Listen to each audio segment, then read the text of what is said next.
The Achaemenid Empire was an ancient Iranian empire founded by Cyrus the Great of the Achaemenid dynasty in 550 BC. At peak, its territorial extent was roughly 5.5 million square kilometers, 2.1 million square miles, making it the largest empire of its time. Based in the Iranian plateau, it stretched from the Balkans and Egypt in the west to the Indus Valley in the east, including Anatolia, Cyprus, Mesopotamia, the Levant, parts of eastern Arabia, and large parts of Central Asia. By the 7th century BC, the region of Persis, located in the southwestern part of the Iranian plateau, had been settled by Persians. From Persis, Cyrus rose and defeated Media, Lydia, and the Neo-Babylonian Empire, thus marking the establishment of a new imperial polity in the ancient Near East. While its conquests were largely successful in most regions, the Achaemenid Empire's attempts to expand into Greece proved extremely difficult over the course of decades of wars and multiple kings, ultimately resulting in its defeat in the Greek mainland. In 330 BC, amidst a military campaign that began in 336 BC, the Achaemenid Empire was conquered in its entirety by Alexander the Great, who annexed it to his Macedonian Empire. Upon Alexander's death, which sparked the beginning of the Hellenistic period in 323 BC, the majority of the former Achaemenid Empire's territories came under the rule of the Seleucid Empire and the Ptolemaic Kingdom. Almost a century later, Iranian elites in the Central Plateau successfully reclaimed power from the Seleucids and established the Parthian Empire, which would continue to exist for nearly half a millennium before being succeeded by the Iranian Sasanian Empire. In the modern era, the Achaemenid Empire has been recognized for its centralized bureaucracy and administration, its multicultural policy and religious tolerance, especially under Cyrus, its complex infrastructure projects, such as the Royal Road and an organized postal system, the use of official languages, Persian and Aramaic, across its territories, and the development of a civil service and a large, professional army and navy. Many of these systems were adopted and expanded upon by a variety of later empires in the Greco-Roman world and beyond. Etymology. The Achaemenid Empire is named after Achaemenes, who is credited as the progenitor of the Achaemenid dynasty. The term Achaemenid means of the family of the Achaemenes/Achaemenes. Achaemenes was himself a minor 7th century ruler of the Anshan in southwestern Iran and a vassal of Assyria. Around 850 BC, the original nomadic people who began the empire called themselves the Parsa, and their constantly shifting territory Parsua, for the most part localized around Persis. The name Persia is a Greek and Latin pronunciation of the native word referring to the country of the people originating from Persis. The Persian term X, literally meaning the kingdom, was used to refer to the empire formed by their multinational state. History. Origin of the Achaemenid dynasty.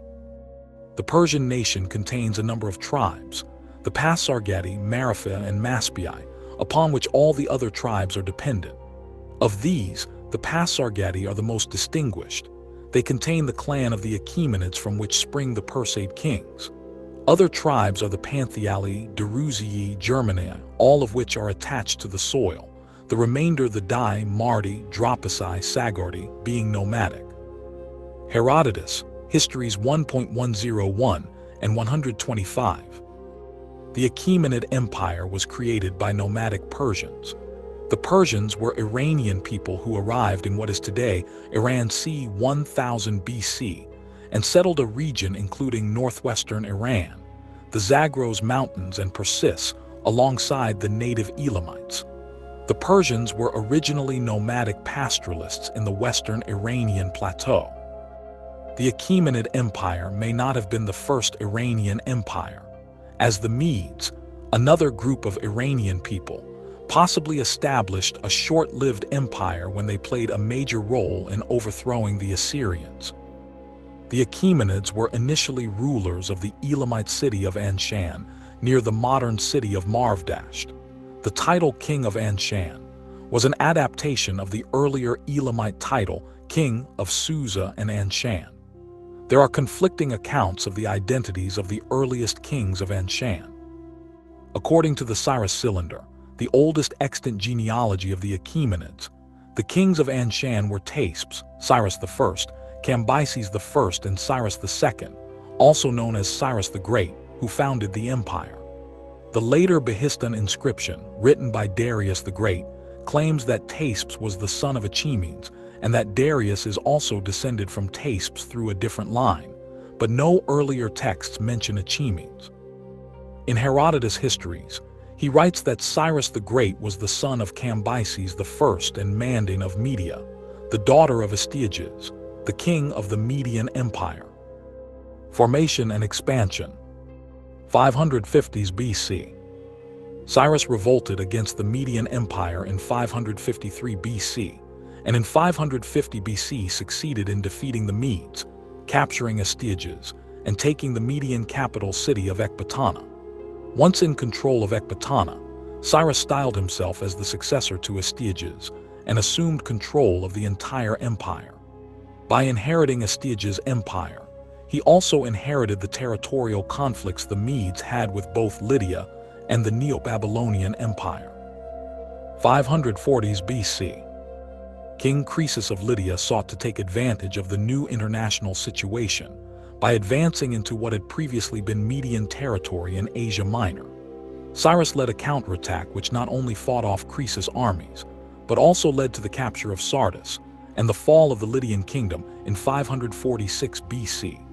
Cyrus placed Pactyes in charge of collecting tribute in Lydia and left, but once Cyrus had left, Pactyes instigated a rebellion against Cyrus.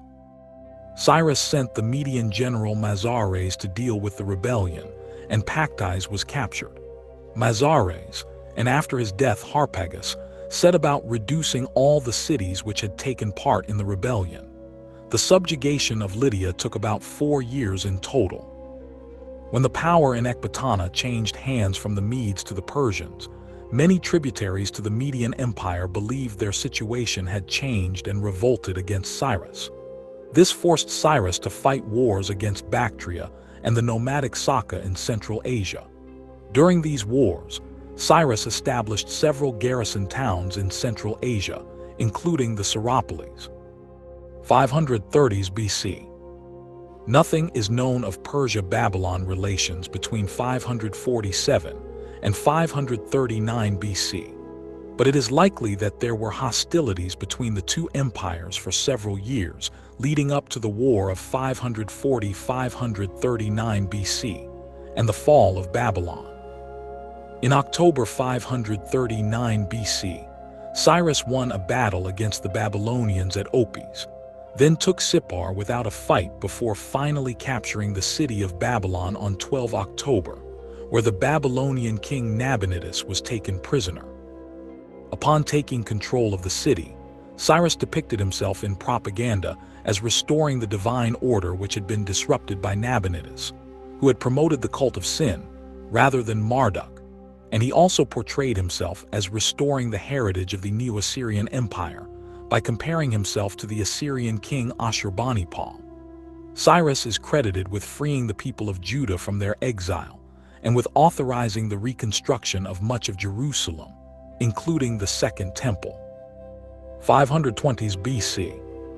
In 530 BC, Cyrus died and was succeeded by his eldest son Cambyses II, while his younger son Bardia received a large territory in Central Asia. By 525 BC, Cambyses had successfully subjugated Phoenicia and Cyprus and was making preparations to invade Egypt with the newly created Persian navy. Pharaoh Amasis II had died in 526 and had been succeeded by Psamtik III, resulting in the defection of key Egyptian allies to the Persians. Psamtik positioned his army at Pelusium in the Nile Delta. He was soundly defeated by the Persians in the Battle of Pelusium before fleeing to Memphis, where the Persians defeated him and took him prisoner. After attempting a failed revolt, Psamtik III promptly committed suicide. Herodotus depicts Cambyses as openly antagonistic to the Egyptian people and their gods, cults, temples, and priests, in particular stressing the murder of the sacred bull Apis. He says that these actions led to a madness that caused him to kill his brother Bardia, who Herodotus says was killed in secret, his own sister wife and Croesus of Lydia. He then concludes that Cambyses completely lost his mind, and all later classical authors repeat the themes of Cambyses' impiety and madness. However, this is based on spurious information, as the epitaph of Apis from 524 BC shows that Cambyses participated in the funeral rites of Apis, styling himself as pharaoh. Following the conquest of Egypt, the Libyans and the Greeks of Cyrene and Barca in present-day eastern Libya, Cyrenaica, surrendered to Cambyses and sent tribute without a fight. Cambyses then planned invasions of Carthage, the oasis of Ammon and Ethiopia. Herodotus claims that the naval invasion of Carthage was cancelled because the Phoenicians, who made up a large part of Cambyses' fleet, refused to take up arms against their own people. But modern historians doubt whether an invasion of Carthage was ever planned at all. However, Cambyses dedicated his efforts to the other two campaigns, aiming to improve the empire's strategic position in Africa by conquering the kingdom of Meroe and taking strategic positions in the western oases. To this end, he established a garrison at Elephantine, consisting mainly of Jewish soldiers, who remained stationed at Elephantine throughout Cambyses' reign. Herodotus claims that the invasion of Ethiopia was a failure due to the madness of Cambyses and the lack of supplies for his men, but archaeological evidence suggests that the expedition was not a failure, and a fortress at the second cataract of the Nile, on the border between Egypt and Kush, remained in use throughout the Achaemenid period. Furthermore, in two inscriptions of Darius, Nubia is listed as one of the lands in the empire, and a Nubian delegation is depicted in Persepolis on the Apadana reliefs, which visually present the lands of Darius' empire. These suggest that Cambyses saw success in subduing Nubia. The events surrounding Cambyses' death and Bardia's succession are greatly debated, as there are many conflicting accounts. According to Herodotus, as Bardia's assassination had been committed in secret, the majority of Persians still believed him to be alive. This allowed two magi to rise up against Cambyses, with one of them sitting on the throne able to impersonate Bardia because of their remarkable physical resemblance and shared name, Smerdis in Herodotus's accounts. Ctesias writes that when Cambyses had Bardia killed, he immediately put the magus Sphendidates in his place as satrap of Bactria due to a remarkable physical resemblance. Two of Cambyses' confidants then conspired to usurp Cambyses and put Sphendidates on the throne under the guise of Bardia. According to the Behistun inscription, written by the following King Darius the Great, a magus named Gaumata impersonated Bardia and incited a revolution in Persia. Whatever the exact circumstances of the revolt, Cambyses heard news of it in the summer of 522 BC and began to return from Egypt.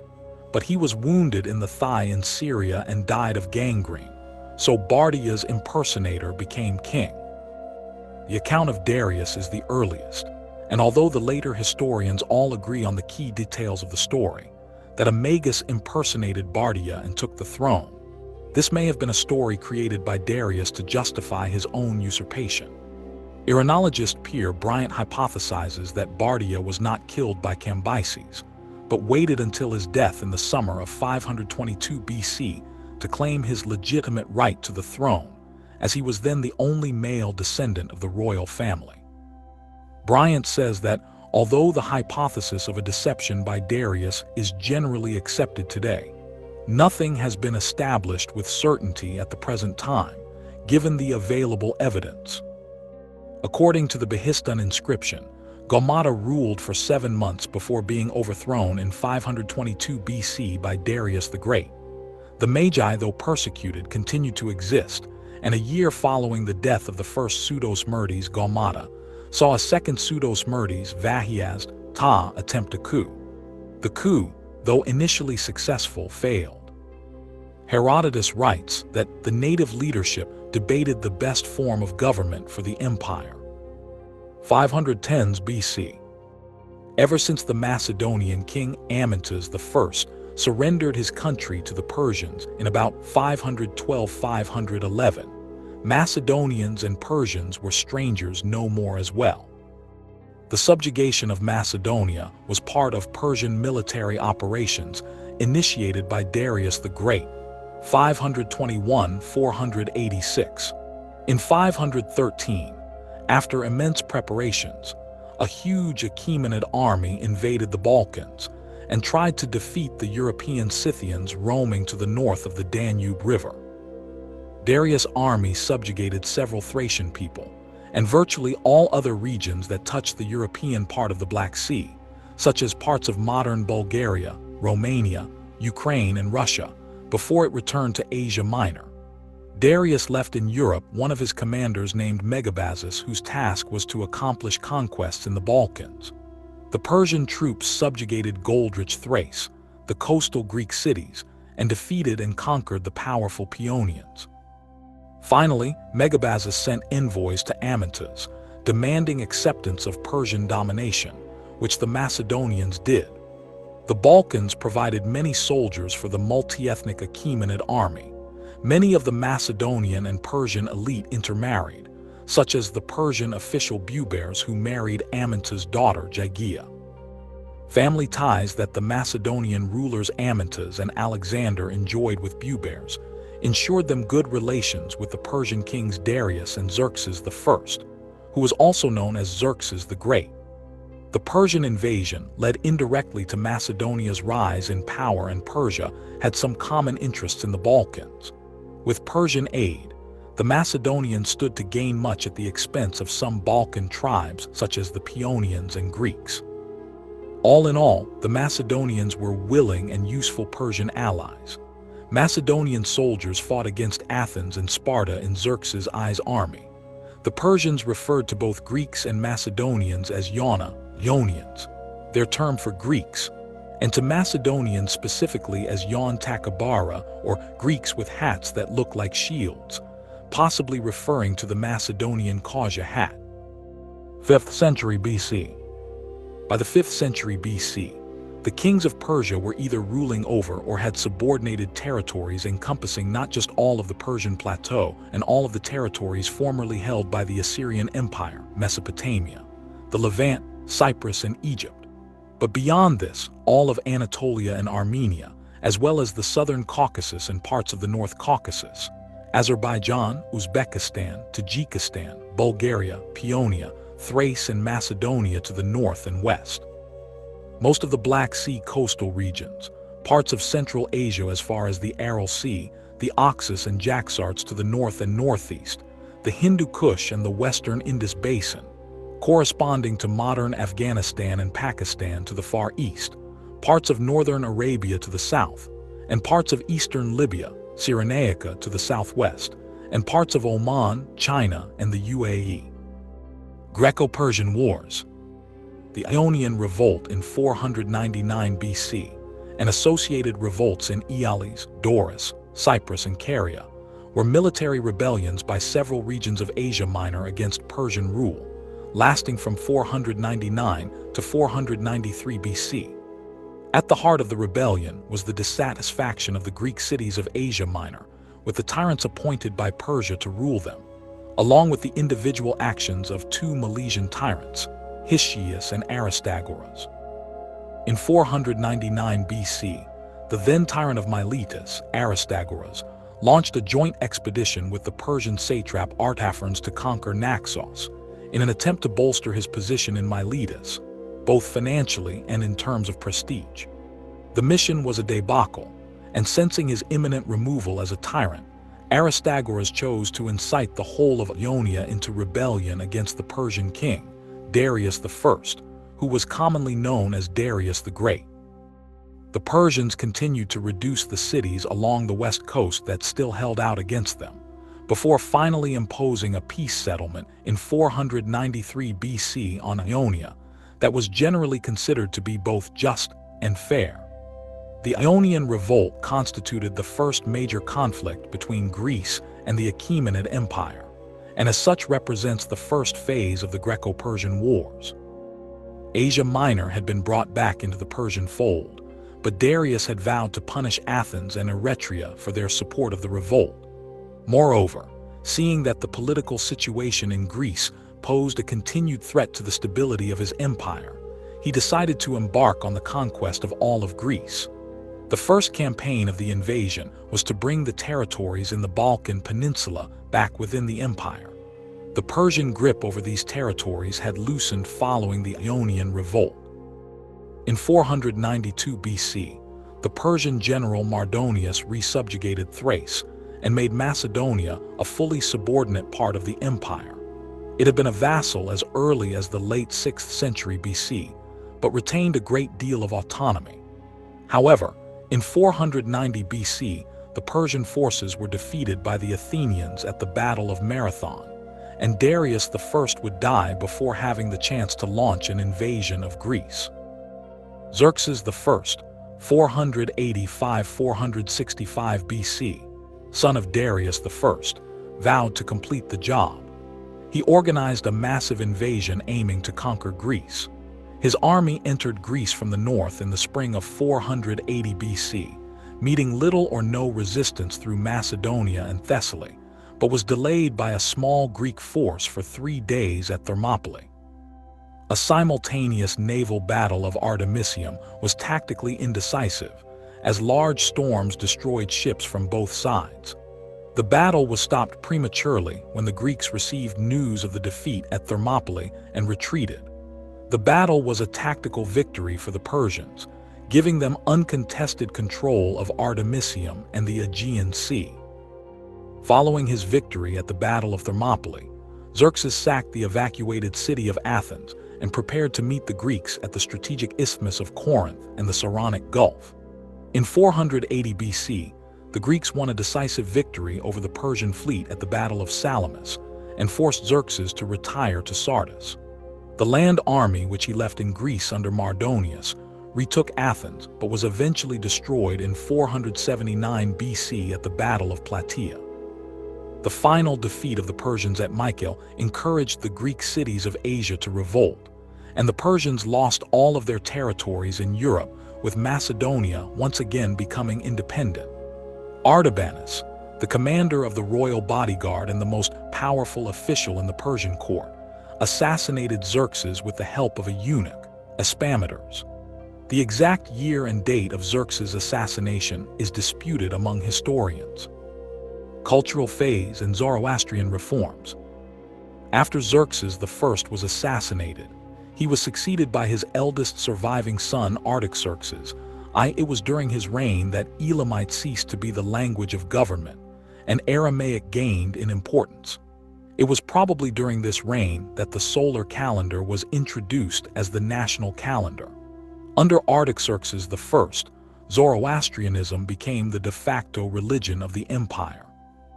After Persia had been defeated at the Battle of Eurymedon, 469 or 466 BC, military action between Greece and Persia was halted.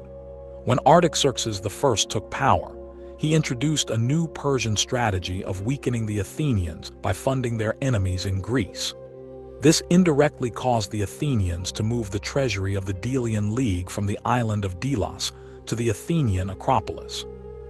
This funding practice inevitably prompted renewed fighting in 450 BC, where the Greeks attacked at the Battle of Cyprus. After Simon's failure to attain much in this expedition, the Peace of Callias was agreed between Athens, Argos, and Persia in 449 BC. Artaxerxes offered asylum to Themistocles, who was the winner of the Battle of Salamis, after Themistocles was ostracized from Athens. Also, Artaxerxes gave him Magnesia, Myus, and Lampsacus to maintain him in bread, meat, and wine. In addition, Artaxerxes I gave him Palicepsis to provide him with clothes, and he also gave him Percote with bedding for his house. When Artaxerxes died in 424 BC at Susa, his body was taken to the tomb already built for him in the Nakshi Rustam necropolis. It was Persian tradition that kings begin constructing their own tombs while they were still alive. Artaxerxes I was immediately succeeded by his eldest and only legitimate son, Xerxes II. However, after a few days on the throne, he was assassinated while drunk by Pharnaces and Menesthenes on the orders of his illegitimate brother Sogdianus, who apparently had gained the support of his regions.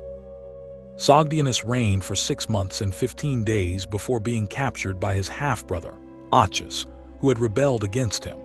Sogdianus was executed by being suffocated in ash, because Achaemenid had promised he would not die by the sword, by poison, or by hunger. Achaemenid then took the royal name Darius II. Darius' ability to defend his position on the throne ended the short power vacuum. From 412 BC, Darius II, at the insistence of Tissaphernes, gave support first to Athens, then to Sparta, but in 407 BC, Darius' son Cyrus the Younger was appointed to replace Tissaphernes, and aid was given entirely to Sparta, which finally defeated Athens in 404 BC. In the same year, Darius fell ill and died in Babylon. His death gave an Egyptian rebel named Amyatius the opportunity to throw off Persian control over Egypt. At his deathbed, Darius' Babylonian wife, Parysatis, pleaded with him to have her second eldest son Cyrus, the Younger, crowned, but Darius refused. Queen Parysatis favored Cyrus more than her eldest son Artaxerxes II. Plutarch relates, probably on the authority of Ctesias, that the displaced Tissaphernes came to the new king on his coronation day to warn him that his younger brother Cyrus, the Younger, was preparing to assassinate him during the ceremony. Artaxerxes had Cyrus arrested and would have had him executed if their mother Parysatis had not intervened. Cyrus was then sent back as satrap of Lydia, where he prepared an armed rebellion. Cyrus assembled a large army, including a contingent of 10,000 Greek mercenaries, and made his way deeper into Persia. The army of Cyrus was stopped by the royal Persian army of Artaxerxes II at Cunaxa in 401 BC, where Cyrus was killed. The 10,000 Greek mercenaries, including Xenophon, were now deep in Persian territory and were at risk of attack. So they searched for others to offer their services to, but eventually had to return to Greece. Artaxerxes II was the longest reigning of the Achaemenid kings, and it was during this 45-year period of relative peace and stability that many of the monuments of the era were constructed. Artaxerxes moved the capital back to Persepolis, which he greatly extended. Also, the summer capital at Ecbatana was lavishly extended with gilded columns and roof tiles of silver and copper. The extraordinary innovation of the Zoroastrian shrines can also be dated to his reign, and it was probably during this period that Zoroastrianism spread from Armenia throughout Asia Minor and the Levant. The construction of temples, though serving a religious purpose, was not a purely selfless act, as they also served as an important source of income. From the Babylonian kings, the Achaemenids adopted the concept of a mandatory temple tax, a 1/10 tithe which all inhabitants paid to the temple nearest to their land or another source of income. Artaxerxes II became involved in a war with Persia's erstwhile allies, the Spartans, who, under Agesilaus II, invaded Asia Minor. To redirect the Spartans' attention to Greek affairs, Artaxerxes II subsidized their enemies, in particular the Athenians, Thebans, and Corinthians. These subsidies helped to engage the Spartans in what would become known as the Corinthian War.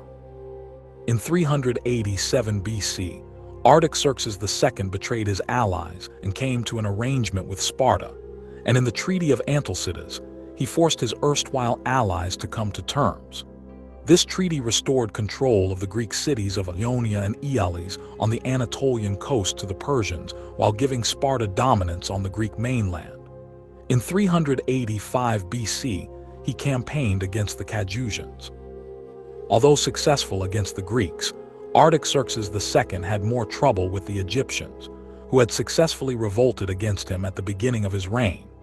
An attempt to reconquer Egypt in 373 BC was completely unsuccessful, but in his waning years, the Persians did manage to defeat a joint Egyptian-Spartan effort to conquer Phoenicia. He quashed the revolt of the satraps in 372-362 BC. He is reported to have had a number of wives. His main wife was Statira, until she was poisoned by Artaxerxes II's mother Parysatis in about 400 BC. Another chief wife was a Greek woman of Phaeacia named Aspasia, not the same as the concubine of Pericles. Artaxerxes II is said to have had more than 115 sons from 350 wives. In 358 BC, Artaxerxes II died, and was succeeded by his son Artaxerxes III. In 355 BC, Artaxerxes III forced Athens to conclude a peace which required the city's forces to leave Asia Minor, and to acknowledge the independence of its rebellious allies. Artaxerxes started a campaign against the rebellious Cajusians, but he managed to appease both of the Cajusian kings. One individual who successfully emerged from this campaign was Darius Codomanus, who later occupied the Persian throne as Darius III. Artaxerxes III then ordered the disbanding of all the satrapal armies of Asia Minor, as he felt that they could no longer guarantee peace in the West, and was concerned that these armies equipped the Western satraps with the means to revolt. The order was however ignored by Artabazos II of Phrygia, who asked for the help of Athens in a rebellion against the king. Athens sent assistance to Sardis. Orontes of Mysia also supported Artabazos, and the combined forces managed to defeat the forces sent by Artaxerxes III in 354 BC. However, in 353 BC, they were defeated by Artaxerxes III's army and were disbanded. Orontes was pardoned by the king, while Artabazos fled to the safety of the court of Philip II of Macedon. In c. 351 BC, Artaxerxes embarked on a campaign to recover Egypt, which had revolted under his father, Artaxerxes II. At the same time, a rebellion had broken out in Asia Minor, which, being supported by Thebes, threatened to become serious.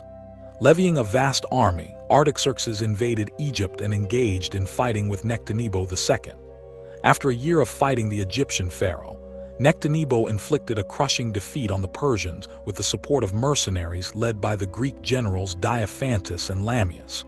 Artaxerxes was compelled to retreat and postpone his plans to reconquer Egypt. Soon after this defeat, there were rebellions in Phoenicia, Asia Minor, and Cyprus. In 343 BC, Artaxerxes committed responsibility for the suppression of the Cyprian rebels to Idrius, prince of Caria, who employed 8,000 Greek mercenaries and 40 triremes, commanded by Phocion the Athenian, and Evagoras, son of the elder Evagoras, the Cypriot monarch. Idrius succeeded in reducing Cyprus. Artaxerxes initiated a counteroffensive against Sidon by commanding Beleses, satrap of Syria, and Mazius, satrap of Cilicia, to invade the city and to keep the Phoenicians in check.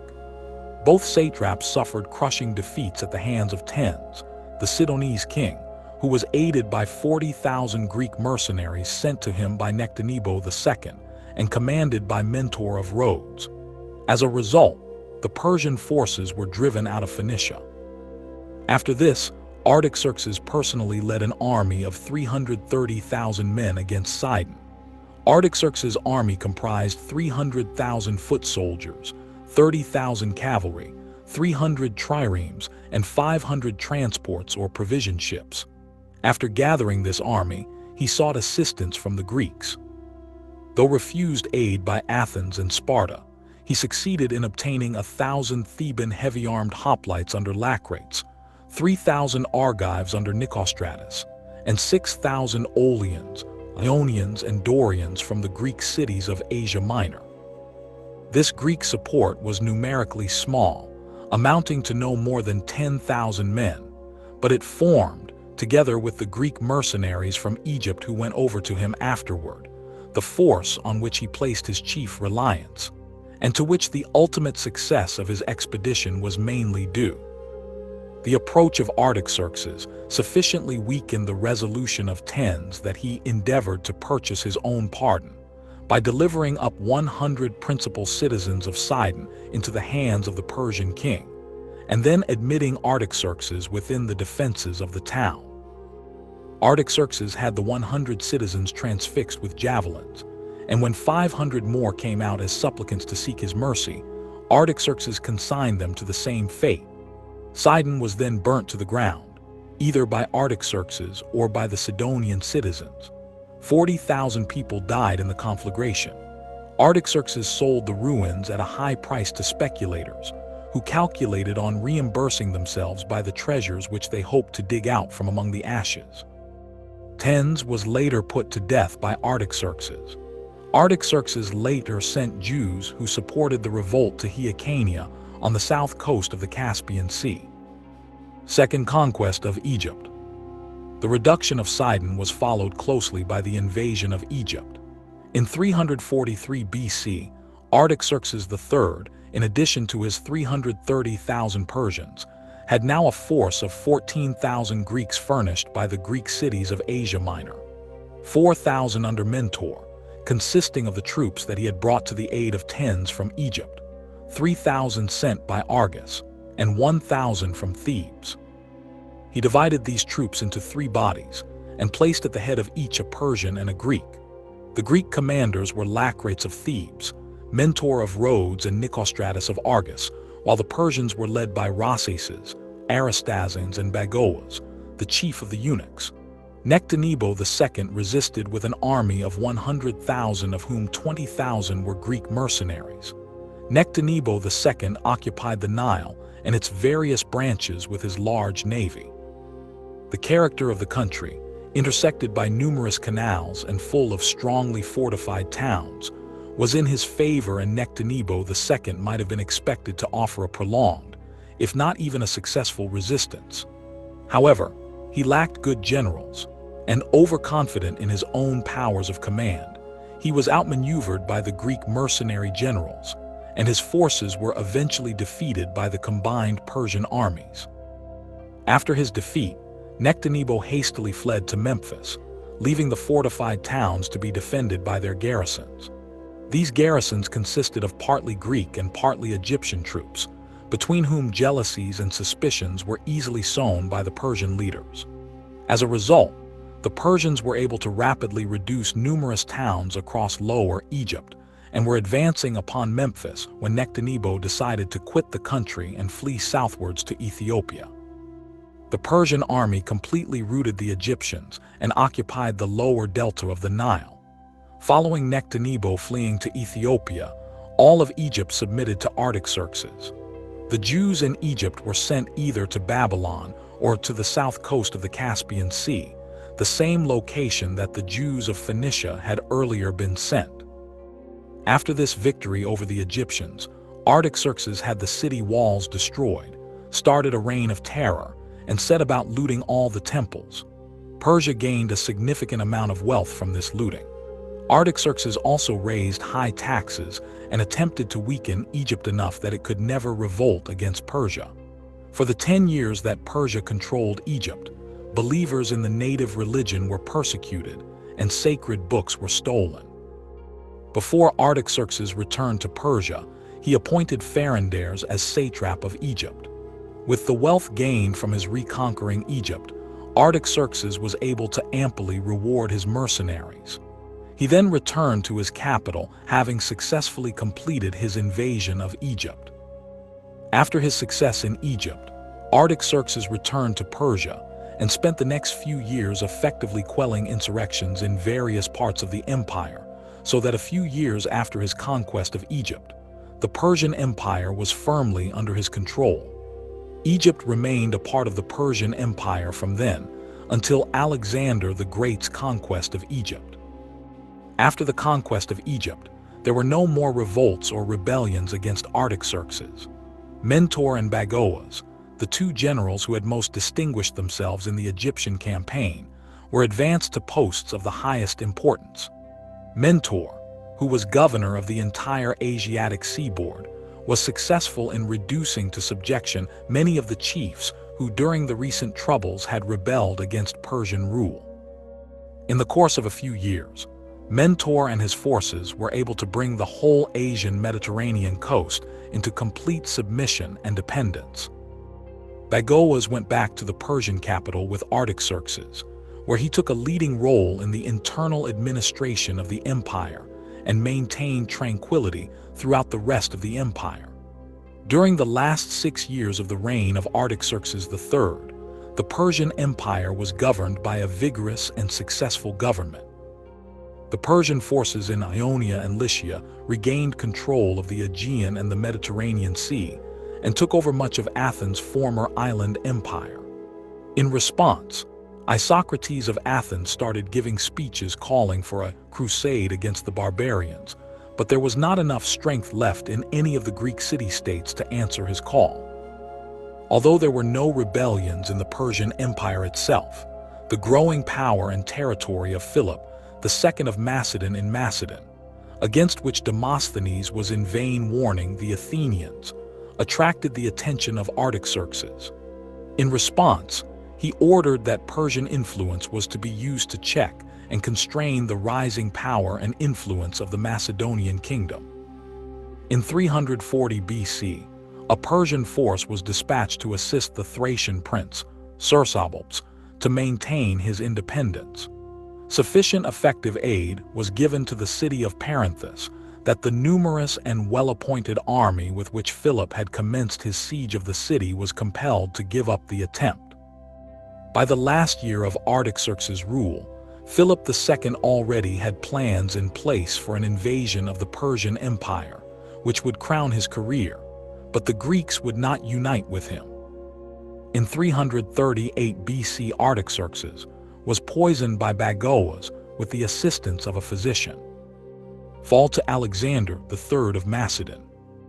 Artaxerxes III was succeeded by Artaxerxes IV Arses, who before he could act was also poisoned by Bagoas. Bagoas is further said to have killed not only all Arses' children, but many of the other princes of the land. Bagoas then placed Darius III, a nephew of Artaxerxes IV, on the throne. Darius III, previously the satrap of Armenia, personally forced Bagoas to swallow poison. In 334 BC, when Darius was just succeeding in subduing Egypt again, Alexander and his battle-hardened troops invaded Asia Minor. Alexander the Great, Alexander III of Macedon, defeated the Persian armies at Granicus, 334 BC, followed by Issus, 333 BC, and lastly at Gaugamela, 331 BC. Afterwards, he marched on Susa and Persepolis, which surrendered and was destroyed by fire in early 330 BC. From Persepolis, Alexander headed north to Pasargadae, where he visited the tomb of Cyrus, the man whom he had heard of from the Cyropedia. In the ensuing chaos created by Alexander's invasion of Persia, Cyrus's tomb was broken into and most of its luxuries were looted. When Alexander reached the tomb, he was horrified by the manner in which it had been treated and questioned the Magi, putting them on trial. By some accounts, Alexander's decision to put the Magi on trial was more an attempt to undermine their influence and display his own power than a show of concern for Cyrus's tomb.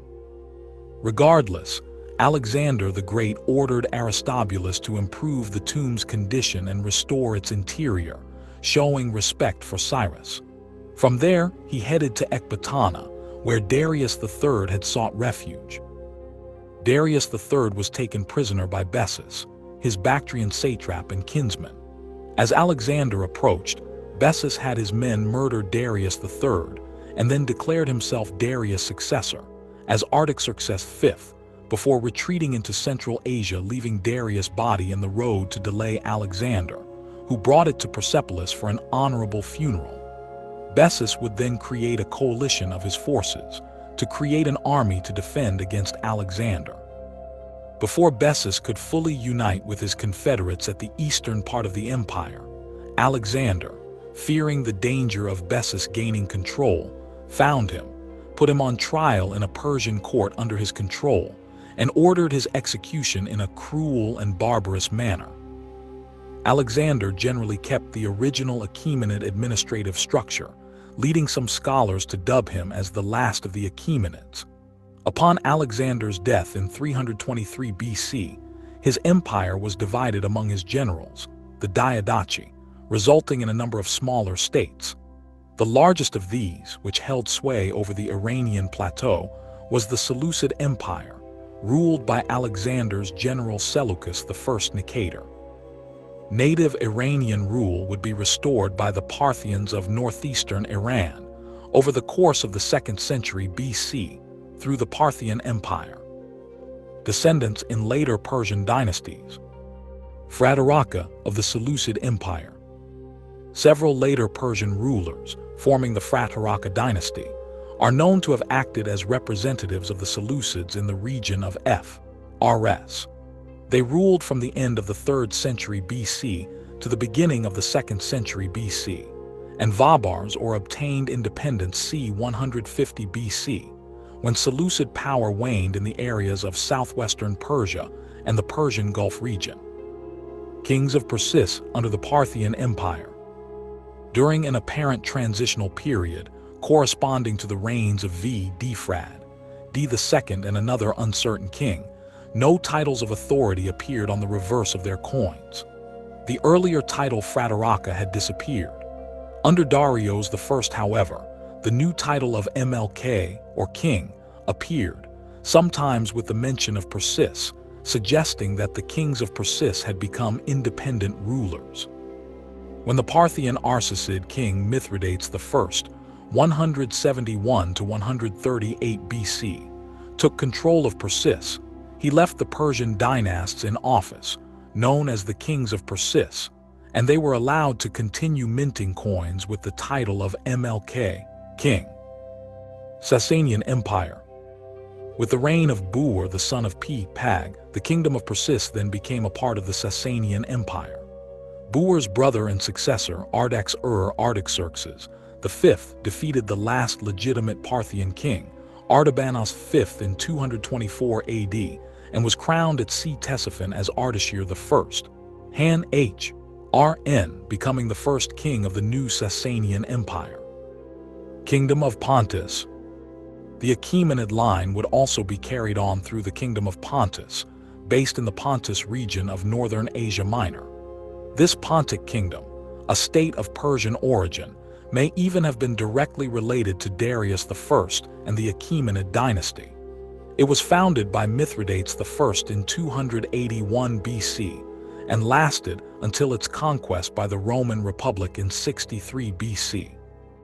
The kingdom grew to its largest extent under Mithridates VI the Great, who conquered Colchis, Cappadocia, Bithynia, the Greek colonies of the Tauric Chersonesos, and for a brief time the Roman province of Asia.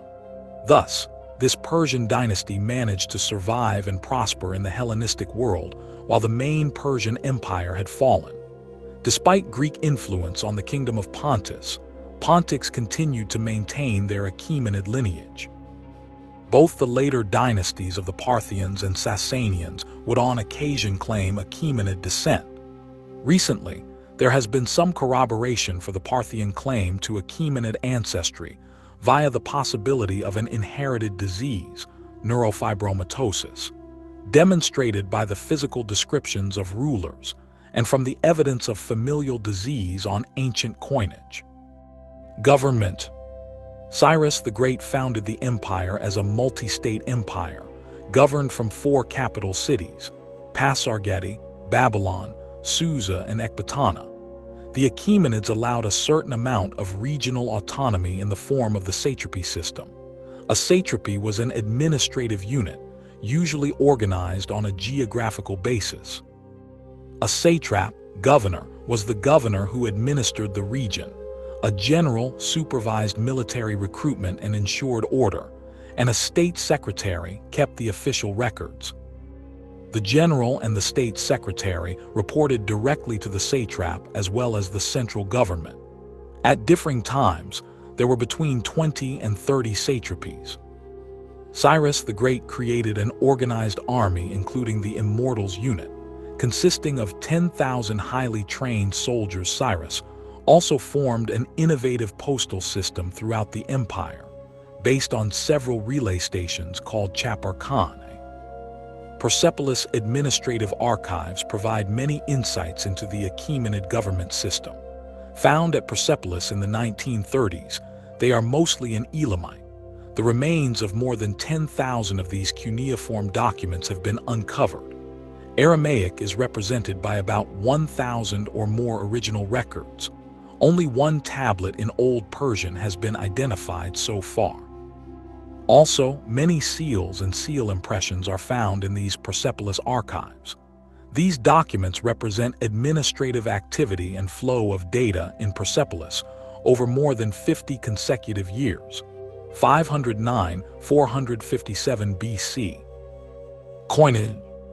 The Persian darik was the first gold coin which, along with a similar silver coin, the siglos, introduced the bimetallic monetary standard of the Achaemenids, which has continued until today. This was accomplished by Darius I, who reinforced the empire and expanded Persepolis as a ceremonial capital. He revolutionized the economy by placing it on the silver and gold coinage. Tax districts. Darius also introduced a regulated and sustainable tax system that was precisely tailored to each satrapy, based on their supposed productivity and their economic potential. For instance, Babylon was assessed for the highest amount, and for a startling mixture of commodities 1,000 silver talents, 4 months' supply of food for the army. India was clearly already fabled for its gold. Egypt was known for the wealth of its crops. It was to be the granary of the Persian Empire, as later of Rome's, and was required to provide 120,000 measures of grain in addition to 700 talents of silver. This was exclusively a tax levied on subject peoples. There is evidence that conquered and rebellious enemies could be sold into slavery.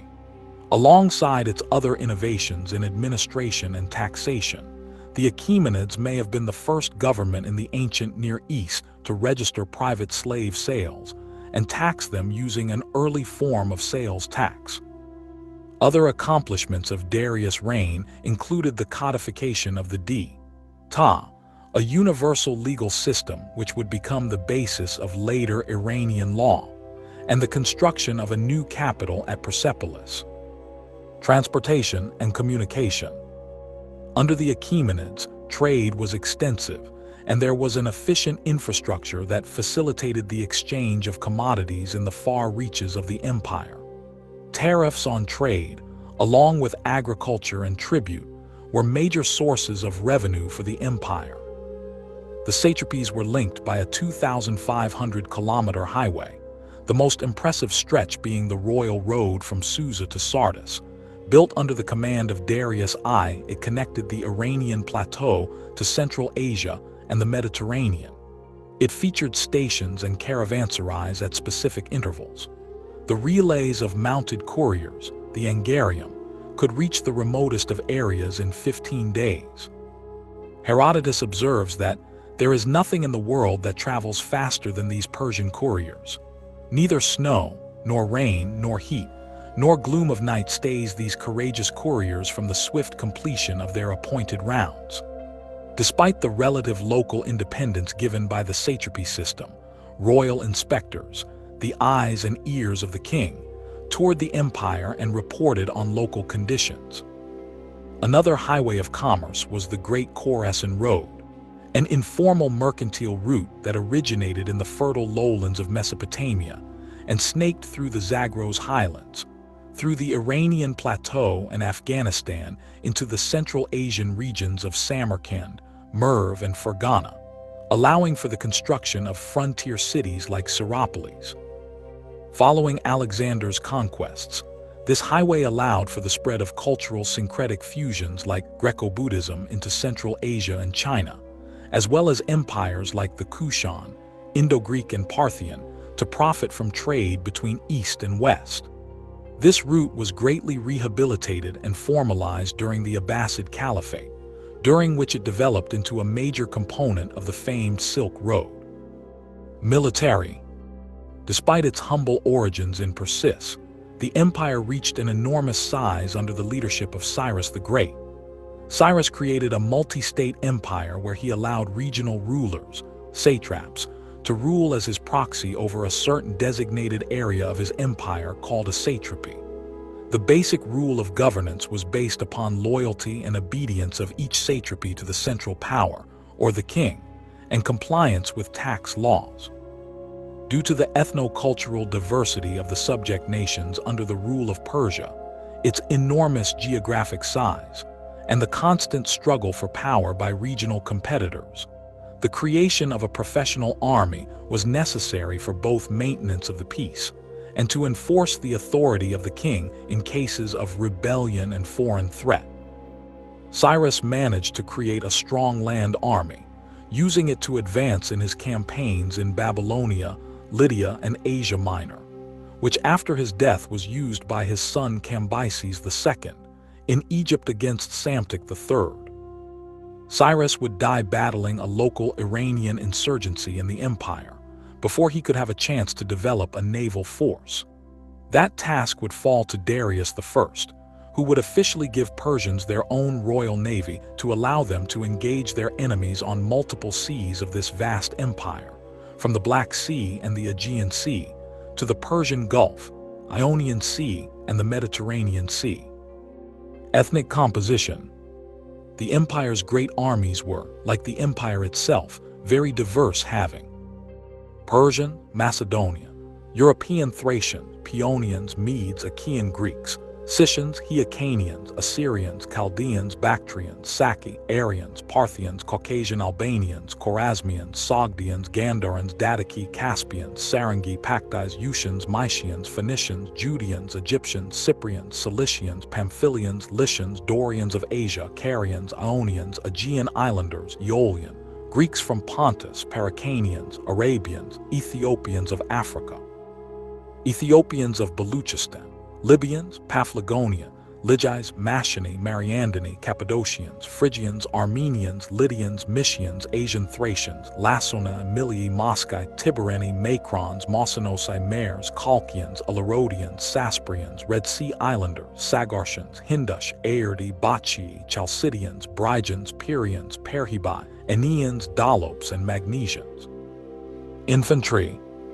The Achaemenid infantry consisted of three groups: the Immortals, the Sparabara, and the Takabara, though in the later years of the Achaemenid Empire, a fourth group, the Cardaces, were introduced. The Immortals were described by Herodotus as being heavy infantry, led by Hydarnes II, that were kept constantly at a strength of exactly 10,000 men. He claimed that the unit's name stemmed from the custom that every killed, seriously wounded, or sick member was immediately replaced with a new one, maintaining the numbers and cohesion of the unit. They had wicker shields, short spears, swords or large daggers, and bow and arrows. Underneath their robes they wore scale armor coats. The spear counterbalances of the common soldiery were of silver. To differentiate commanding ranks, the officers' spear butt spikes were golden. Surviving Achaemenid-colored glazed bricks and carved reliefs represent the Immortals as wearing elaborate robes, hoop earrings, and gold jewelry, though these garments and accessories were most likely worn only for ceremonial occasions. The Sparabara were usually the first to engage in hand-to-hand combat with the enemy. Although not much is known about them today, it is believed that they were the backbone of the Persian army who formed a shield wall and used their 2-meter-long spears to protect more vulnerable troops such as archers from the enemy. The Sparabara were taken from the full members of Persian society, were trained from childhood to be soldiers, and when not called out to fight on campaigns in distant lands, they practiced hunting on the vast plains of Persia. However, when all was quiet and the Pax Persica held true, the Sparabara returned to normal life, farming the land and grazing their herds. Because of this, they lacked true professional quality on the battlefield, yet they were well-trained and courageous to the point of holding the line in most situations long enough for a counterattack. They were armored with quilted linen and carried large rectangular wicker shields as a form of light maneuverable defense. This, however, left them at a severe disadvantage against heavily armored opponents such as the hoplite, and their 2-meter-long spear was not able to give the Sparabara ample range to plausibly engage a trained phalanx. The wicker shields were able to effectively stop arrows but not strong enough to protect the soldier from spears. However, the Sparabara could deal with most other infantry, including trained units from the east. The Achaemenids relied heavily on archery. Major contributing nations were the Scythians, Medes, Persians, and the Elamites. The composite bow was used by the Persians and Medes, who adopted it from the Scythians and transmitted it to other nations, including the Greeks. Achaemenid armies typically used socketed, 3-bladed, also known as trilobate or Scythian arrowheads. These arrowheads were cast from leaded tin bronze, which made them amenable to mass production, unlike the wrought iron arrowheads of the period that had to be individually forged. The Takabara were a rare unit who were a tough type of peltastes. They tended to fight with their own native weapons, which would have included a crescent-shaped light wickerwork shield and axes, as well as light linen, cloth, and leather. The Takabara were recruited from territories that incorporated modern Iran. Cavalry. The Persian cavalry was crucial for conquering nations and maintained its importance in the Achaemenid army to the last days of the Achaemenid Empire. The cavalry was separated into 4 groups: the chariot archers, horse cavalry, the camel cavalry, and the war elephants. In the later years of the Achaemenid Empire, the chariot archer had become merely a ceremonial part of the Persian army, yet in the early years of the empire, their use was widespread. The chariot archers were armed with lances, bows, arrows, swords, and scale armor. The horses were also suited with scale armor similar to scale armor of the Sasanian cataphracts. The chariots would contain imperial symbols and decorations. The horses used by the Achaemenids for cavalry were often suited with scale armor, like most cavalry units. The riders often had the same armor as infantry units: wicker shields, short spears, swords or large daggers, bow and arrow, and scale armor coats. The camel cavalry was different because the camels and sometimes the riders were provided little protection against enemies. Yet when they were offered protection, they would have lances, swords, bow, arrow, and scale armor. The camel cavalry was first introduced into the Persian army by Cyrus the Great at the Battle of Thymbra. The elephant was most likely introduced into the Persian army by Darius I after his conquest of the Indus Valley. Elephants may have been used in Greek campaigns by Darius and Xerxes I, but Greek accounts only mention 15 of them being used at the Battle of Gaugamela. Navy. Since its foundation by Cyrus, the Persian Empire had been primarily a land empire with a strong army but void of any actual naval forces. By the 5th century BC, this was to change, as the empire came across Greek and Egyptian forces, each with their own maritime traditions and capabilities. Darius I was the first Achaemenid king to invest in a Persian fleet. Even by then, no true imperial navy had existed either in Greece or Egypt. Persia would become the first empire, under Darius, to inaugurate and deploy the first regular imperial navy. Despite this achievement, the personnel for the imperial navy would not come from Iran, but were often Phoenicians, mostly from Sidon, Egyptians and Greeks chosen by Darius the Great to operate the empire's combat vessels. At first, the ships were built in Sidon by the Phoenicians. The first Achaemenid ships measured about 40 meters in length and 6 meters in width, able to transport up to 300 Persian troops at any one trip. Soon, other states of the empire were constructing their own ships, each incorporating slight local preferences.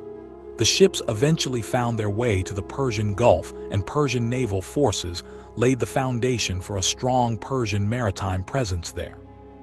Persians also had ships often of a capacity 100 to 200 troops patrolling the empire's various rivers, including the Karun, Tigris, and Nile in the west, as well as the Indus.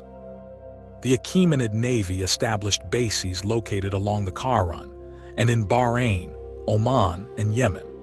The Persian fleet was not only used for peacekeeping purposes along the Karun, but also opened the door to trade with India via the Persian Gulf.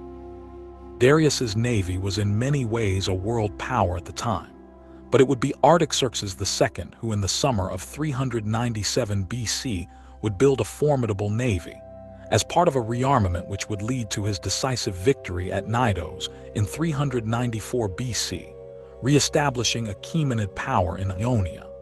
Artaxerxes II would also use his navy to later on quell a rebellion in Egypt. The construction material of choice was wood, but some armored Achaemenid ships had metallic blades on the front, often meant to slice enemy ships using the ship's momentum.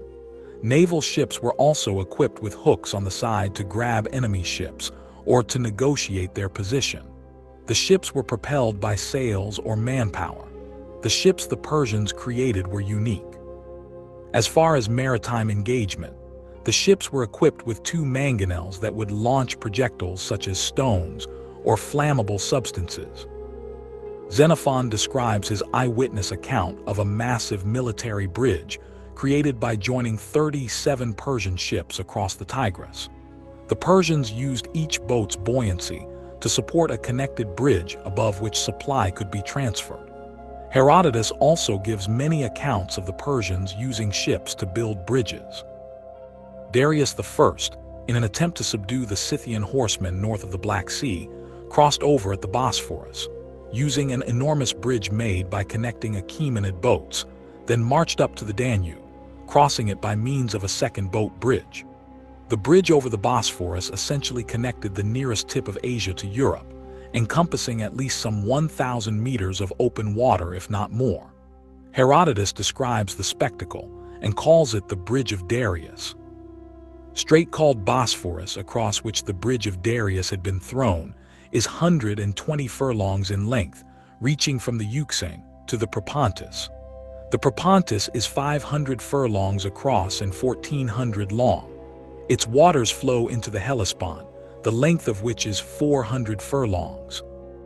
Years later, a similar boat bridge would be constructed by Xerxes I in his invasion of Greece. Although the Persians failed to capture the Greek city-states completely, the tradition of maritime involvement was carried down by the Persian kings, most notably Artaxerxes II.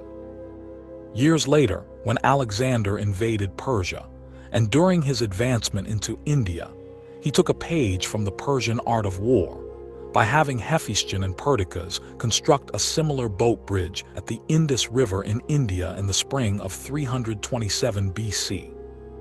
Culture. Languages. During the reign of Cyrus II and Darius I, and as long as the seat of government was still at Susa in Elam, the language of the chancellery was Elamite. This is primarily attested in the Persepolis fortification and treasury tablets that reveal details of the day-to-day functioning of the empire. In the grand rock face inscriptions of the kings, the Elamite texts are always accompanied by Akkadian, Babylonian dialect, and Old Persian inscriptions, and it appears that in these cases that the Elamite texts are translations of the Old Persian ones. It is then likely that although Elamite was used by the capital government in Susa, it was not a standardized language of government everywhere in the empire. The use of Elamite is not attested after 458 BC. Following the conquest of the Aramaic language, as used in that territory, was adopted as a vehicle for written communication between the different regions of the vast empire with its different peoples and languages. The use of a single official language, which modern scholarship has dubbed Official Aramaic or Imperial Aramaic, can be assumed to have greatly contributed to the astonishing success of the Achaemenids in holding their far-flung empire together for as long as they did. In 1955, Richard Fry questioned the classification of Imperial Aramaic as an official language, noting that no surviving edict expressly and unambiguously accorded that status to any particular language. Fry reclassifies Imperial Aramaic as the lingua franca of the Achaemenid Empire, suggesting that the use of Aramaic language in Achaemenid Empire was more widespread than generally thought. Many centuries after the fall of the empire, Aramaic script, and as ideograms Aramaic vocabulary, would survive as the essential characteristics of the Pahlavi writing system. Although Old Persian also appears on some seals and art objects, that language is attested primarily in the Achaemenid inscriptions of Western Iran, suggesting then that Old Persian was the common language of that region. However, by the reign of Artaxerxes II, the grammar and orthography of the inscriptions was so far from perfect that it has been suggested that the scribes who composed those texts had already largely forgotten the language and had to rely on older inscriptions, which they to a great extent reproduced verbatim. When the occasion demanded, Achaemenid administrative correspondence was conducted in Greek, making it a widely used bureaucratic language. Even though the Achaemenids had extensive contacts with the Greeks and vice versa, and had conquered many of the Greek-speaking areas both in Europe and Asia Minor during different periods of the empire, the native Old Iranian sources provide no indication of Greek linguistic influence. However, there is plenty of evidence, in addition to the accounts of Herodotus, that Greeks, apart from being deployed and employed in the core regions of the empire, also evidently lived and worked in the heartland of the Achaemenid Empire, namely Iran. For example, Greeks were part of the various ethnicities that constructed Darius' palace in Susa, apart from the Greek inscriptions found nearby there, and one short Persepolis tablet written in Greek. Customs. Herodotus mentions that the Persians were invited to great birthday feasts, which would be followed by many desserts, a treat which they reproached the Greeks for omitting from their meals. He also observed that the Persians drank wine in large quantities and used it even for counsel, deliberating on important affairs when drunk, and deciding the next day, when sober, whether to act on the decision or set it aside. Religion. Religious toleration has been described as a remarkable feature of the Achaemenid Empire. The Hebrew Bible, known as Old Testament by Christians, reports that Persian King Cyrus the Great released the Jewish people from the Babylonian captivity in 539-530 BC and permitted them to return to their homeland.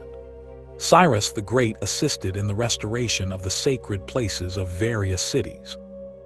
It was during the Achaemenid period that Zoroastrianism reached southwestern Iran, where it came to be accepted by the rulers, and through them became a defining element of Persian culture. The religion was not only accompanied by a formalization of the concepts and divinities of the traditional Iranian pantheon, but also introduced several novel ideas, including that of free will. Mithra was worshipped in the empire. His temples and symbols were the most widespread. Most people bore names related to him, and most festivals were dedicated to him.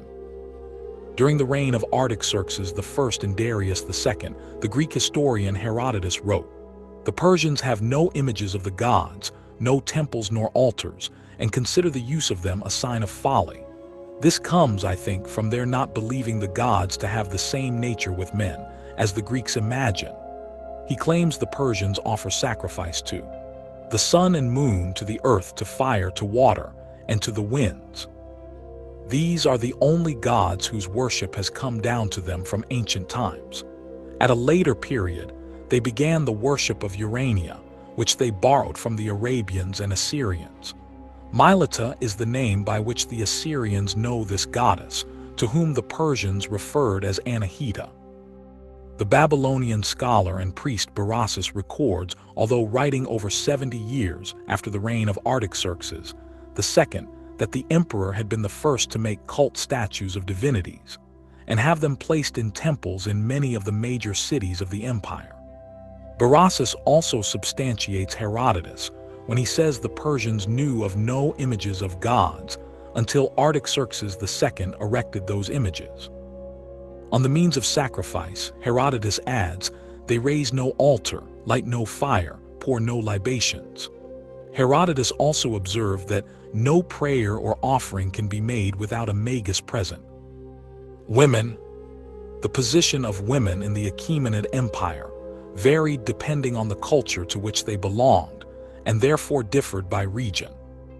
The position of Persian women in actual Persia has traditionally been described from mythological biblical references and the sometimes biased ancient Greek sources, neither of them fully reliable as sources, but the most reliable references are the archaeological Persepolis fortification tablets, PFT, which describes women in connection to the royal court in Persepolis, from royal women to female laborers who were recipients of food rations at Persepolis. The hierarchy of royal women at the Persian court was ranked as follows: the king's mother, then the queen, the king's daughters, the king's concubines, and the other women of the royal palace. The king normally married a female member of the royal family or a Persian noblewoman related to a satrap or another important Persian man. It was permitted for members of the royal family to marry relatives, but there is no evidence for marriage between closer family members than half-siblings. The king's concubines were often either slaves, sometimes prisoners of war, or foreign princesses, whom the king did not marry because they were foreigners, and whose children did not have the right to inherit the throne. Greek sources accuse the king of having hundreds of concubines secluded in a harem, but there is no archaeological evidence supporting the existence of a harem or the seclusion of women from contact with men at the Persian court. The royal women joined the king at breakfast and dinner and accompanied him on his journeys. They may have participated in the royal hunt, as well as during the royal banquets. Herodotus relates how the Persian envoys at the Macedonian court demanded the presence of women during a banquet, because it was the custom for women to participate in the banquets in their own country. The queen may have attended the king's audience, and archaeological evidence shows that she gave her own audiences, at least for female supplicants. Royal women and noblewomen at court could furthermore travel on their own, accompanied by both male and female staff, own and manage their own fortune, land, and business. Depictions of Persian women show them with long dresses and veils which did not cover their faces nor their hair, only flowing down over their neck at the back of the head as an ornament. Royal and aristocratic Achaemenid women were given an education in subjects that did not appear compatible with seclusions, such as horsemanship and archery. Royal and aristocratic women held and managed vast estates and workshops, and employed large numbers of servants and professional laborers. Royal and aristocratic women do not seem to have lived in seclusion from men, since it is known that they appeared in public and traveled with their husbands, participated in hunting and in feasts. At least the chief wife of a royal or aristocratic man did not live in seclusion, as it is clearly stated that wives customarily accompanied their husbands at dinner banquets, although they left the banquet when the women entertainers came in and the men began merrymaking. No woman ever ruled the Achaemenid Empire, as monarch or as regent, but some queens consorts are known to have had influence over the affairs of state, notably Atossa and Parysatis. There is not evidence of any women being employed as an official in the administration or within religious service. However, there are plenty of archaeological evidence of women being employed as free laborers in Persepolis, where they worked alongside men. Women could be employed as the leaders of their workforce, known by the title Arapa'abina, which were then given a higher salary than the male workers of their workforce. And while female laborers were given less than men, qualified workers within the crafts were given equal pay regardless of their sex. Nevertheless, women are abundant in religious context in the cuneiform sources from late Achaemenid and Hellenistic Babylon. Architecture and art. Achaemenid architecture included large cities, temples, palaces, and mausolea such as the tomb of Cyrus the Great. The quintessential feature of its architecture was its eclectic nature, with elements of Median, Assyrian, and Asiatic Greek all incorporated, yet maintaining a unique Persian identity seen in the finished products. Its influence pervades the regions ruled by the Achaemenids, from the Mediterranean shores to India, especially with its emphasis on monumental stone-cut design and gardens subdivided by watercourses. Achaemenid art includes frieze reliefs, metalwork such as the Oxus treasure, decoration of palaces, glazed brick masonry, fine craftsmanship masonry, carpentry, etc., and gardening. Although the Persians drew artists from all corners of their empire, incorporating their styles and techniques, they did not merely produce a combination of styles, but a synthesis of a new, unique Persian style. One of the most remarkable examples of both Achaemenid architecture and art is the Grand Palace of Persepolis, and its detailed workmanship, coupled with its grand scale. In describing the construction of the palace of Darius in Susa, Darius the Great records, Yucca timber was brought from Gandhara and from Carmania. The gold was brought from Sardis and from Bactria. The precious stone lapis lazuli and carnelian was brought from Sogdiana. The turquoise from Chorasmia, the silver and ebony from Egypt, the ornamentation from Ionia, the ivory from Ethiopia and from Sind and from Arachosia. The stone cutters who wrought the stone were Ionians and Sardians. The goldsmiths were Medes and Egyptians. The men who wrought the wood were Sardinians and Egyptians. The men who wrought the baked brick were Babylonians. The men who adorned the wall, those were Medes and Egyptians. Darius the Great, DSF inscription. Tombs. Many Achaemenid rulers built tombs for themselves. The most famous, Nakshi Rustem, is an ancient necropolis located about 12 kilometers northwest of Persepolis, with the tombs of 4 of the kings of the dynasty are carved in this mountain: Darius I, Xerxes I, Artaxerxes I, and Darius II. Other kings constructed their own tombs elsewhere. Artaxerxes II and Artaxerxes III preferred to carve their tombs beside their spring capital Persepolis, the left tomb belonging to Artaxerxes II and the right tomb belonging to Artaxerxes III, the last Achaemenid king to have a tomb. The tomb of the founder of the Achaemenid dynasty, Cyrus the Great, was built in Pasargadae, now a World Heritage Site. Legacy. The Achaemenid Empire has been referred to as the First World Empire as it contained, in the words of Persian kings, many people and many languages. The diverse groups which made up the empire enjoyed a great deal of legal and cultural autonomy. The Achaemenid Empire has also left a lasting impression on the heritage and cultural identity of Asia and the Middle East, and influenced the development and structure of future empires. In fact, the Greeks, and later on the Romans, adopted the best features of the Persian method of governing an empire. The Persian model of governance was particularly formative in the expansion and maintenance of the Abbasid Caliphate, whose rule is widely considered the period of the Islamic Golden Age. Like the ancient Persians, the Abbasid dynasty centered their vast empire in Mesopotamia, at the newly founded cities of Baghdad and Samarra, close to the historical site of Babylon, derived much of their support from Persian aristocracy, and heavily incorporated the Persian language and architecture into Islamic culture.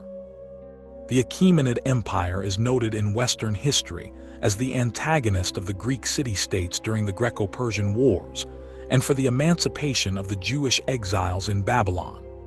The historical mark of the empire went far beyond its territorial and military influences, and included cultural, social, technological, and religious influences as well.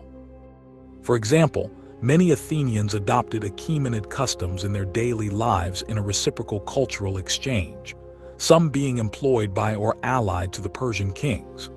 The impact of the Edict of Cyrus is mentioned in Judeo-Christian texts, and the empire was instrumental in the spread of Zoroastrianism as far east as China. The empire also set the tone for the politics, heritage, and history of Iran, also known as Persia. Historian Arnold Toynbee regarded Abbasid society as a reintegration or reincarnation of Achaemenid society, as the synthesis of Persian, Turkic and Islamic modes of governance and knowledge, allowed for the spread of Persianate culture over a wide swath of Eurasia through the Turkic origin Seljuk, Ottoman, Safavid, and Mughal empires. Historian Bernard Lewis writes, "The work of Iranians can be seen in every field of cultural endeavor, including Arabic poetry, to which poets of Iranian origin composing their poems in Arabic made a very significant contribution. In a sense, Iranian Islam is a second advent of Islam itself, a new Islam sometimes referred to as Islam-i-Ajam. It was this Persian Islam, rather than the original Arab Islam, that was brought to new areas and new peoples. To the Turks, first in Central Asia and then in the Middle East in the country which came to be called Turkey, and of course to India. The Ottoman Turks brought a form of Iranian civilization to the walls of Vienna. By the time of the great Mongol invasions of the 13th century, Iranian Islam had become not only an important component, it had become a dominant element in Islam itself, and for several centuries, the main centers of the Islamic power and civilization were in countries that were, if not Iranian, at least marked by Iranian civilization. The major centers of Islam in the late medieval and early modern periods, the centers of both political and cultural power, such as India, Central Asia, Iran, Turkey, were all part of this Iranian civilization. Georg W. F. Hegel in his work, The Philosophy of History, introduces the Persian Empire as the first empire that passed away, and its people as the first historical people in history. According to his account, the Persian Empire is an empire in the modern sense like that which existed in Germany, and the great imperial realm under the sway of Napoleon. For we find it consisting of a number of states, which are indeed dependent, but which have retained their own individuality, their manners and laws. The general enactments, binding upon all, did not infringe upon their political and social idiosyncrasies, but even protected and maintained them, so that each of the nations that constitute the whole had its own form of constitution. As light illuminates everything, imparting to each object a peculiar vitality, so the Persian Empire extends over a multitude of nations, and leaves to each one its particular character. Some have even kings of their own, each one its distinct language, arms, way of life and customs. All this diversity coexists harmoniously under the impartial dominion of light, a combination of peoples leaving each of them free. Thereby, a stop is put to that barbarism and ferocity with which the nations had been wont to carry on their destructive feuds. Will Durant, the American historian and philosopher, during one of his speeches, Persia and the History of Civilization, as an address before the Iran-America Society in Tehran on 21 April 1948, stated, "For thousands of years Persians have been creating beauty. 16 centuries before Christ there went from these regions or near it.